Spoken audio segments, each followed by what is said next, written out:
नमस्कार। हम पिछले व्याख्यान में चर्चा कर रहे थे प्रेम गाथाकारों की विशेषताओं की। इन्हीं विशेषताओं में कुछ और अन्य प्रमुख विशेषताएं हैं जिनका हम यहाँ आज के व्याख्यान में चित्रण करना चाहेंगे। इन सभी काव्यों में प्रमुख पात्रों के अतिरिक्त ऐसे भी पात्रों की सृष्टि है जिनमें से कुछ व्यर्थ ही दूसरों को हानि पहुँचाते हैं, दूसरों की प्रगति पर बढ़ते हैं और मौका पड़ने पर उनका बुरा करने से भी नहीं चूकते। प्रेम गाथा की एक और विशेषता है कि इन सभी कृतियों में प्रथम दर्शन के प्रेम को अपनाया गया है।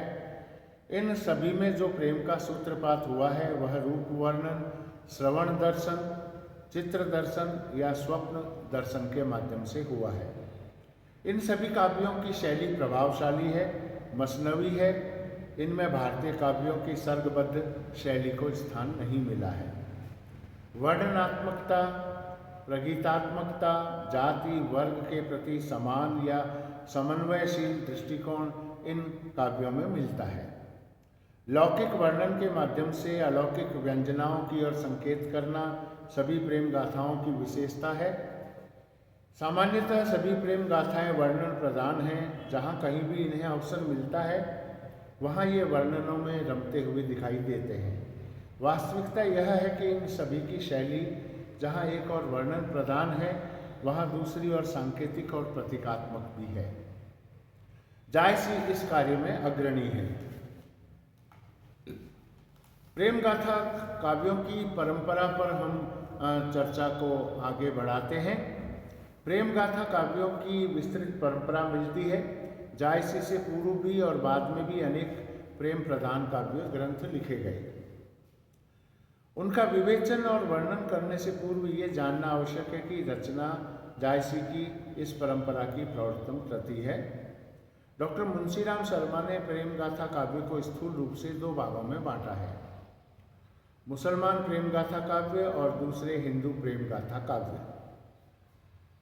मुसलमान प्रेम गाथा काव्यों में ही वे ही विशेषताएं मिलती है जो ऊपर विवेचित हम कर चुके हैं। वस्तुतः जो ग्रंथ इस परंपरा में मिलते हैं उनका विवेचन हम यहाँ करना चाहेंगे।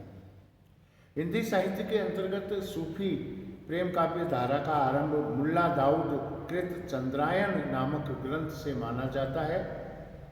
जायसी ने अपने पद्मावत में और भी कुछ प्रेम गाथाओं का विवेचन किया, यथा स्वप्नावती, मुग्धावती, मृगावती, खंड्रावती, मधुमालती, प्रेमवती आदि। इनके अतिरिक्त और भी प्रेम काव्यों का उल्लेख मिलता है पर उनका कोई प्रामाणिक आधार देखने को नहीं मिलता। जायसी ने जिनका उल्लेख किया है उनसे संबंधित पंक्तियां हम यहाँ पर प्रस्तुत करना चाहेंगे।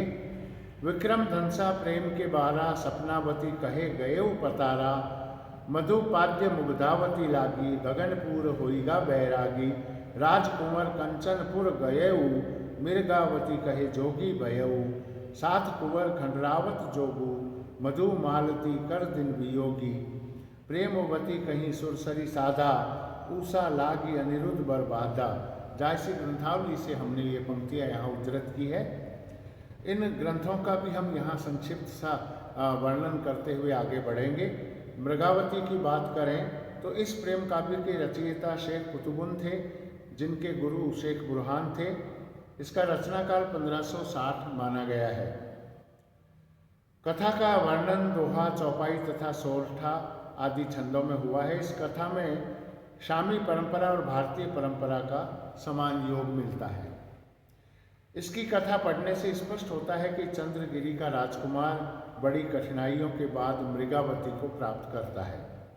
काव्य शास्त्र की दृष्टि से इसका कोई विशेष महत्व नहीं है। भाषा इसकी अवधि है।